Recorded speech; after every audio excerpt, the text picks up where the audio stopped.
behind them. These four have pulled away because the cars back behind them are running side by side. Look at this scramble.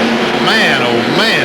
Kowicki just a moment ago up in second spot got hustled to the back. And we have got a mess. 2 by 2 out of the second turn and down the backstretch. That's Waltrip and Alan Kowicki leading this. Oh, look at Earnhardt got sideways. Somebody looked like made some contact. Uh-oh, we've got a problem. Contact here, for sure. Darrell Waltrip and Joe Rutten. Waltrip car gets on his roof and over and over. Darrell Waltrip tumbling down the backstretch in what appears to be a very, very serious crash. Joe Rutten, the other car involved in that incident. Darrell Waltrip. Come on, BW. And all we can do now is hold our breath.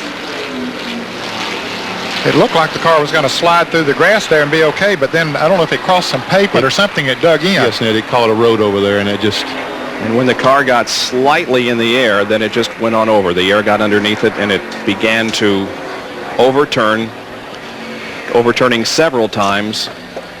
There were so many cars running in that pack. Something almost had to happen. Boy, they were just going at it so hard.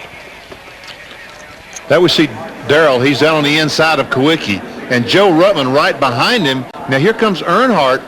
Looks like someone had tapped him. But Kowicki came down and touched Darrell.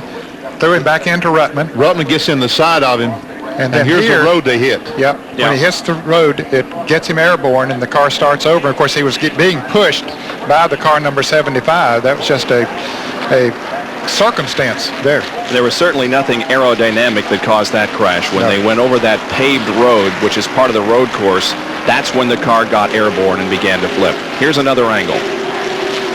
We see Darrell down on the inside of Alan Kowicki, and there's Earnhardt pulling out, making it about 3 abreast back there. But Kowicki was up a little bit high, and Darrell looked like they just went together as they came off of turn 2 and started Darrell to the infield, and Rutten took him with him.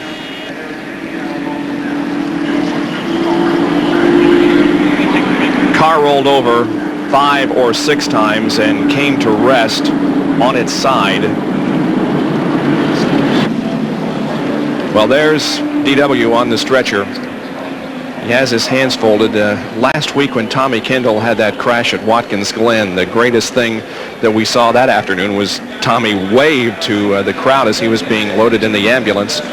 We don't see anything like that from Darrell, but again, NASCAR has given us the thumbs up from their race control booth, which is located just to the right of us up here in the broadcast booth. So apparently the injuries are not serious to Darrell Waltrip, and there is the car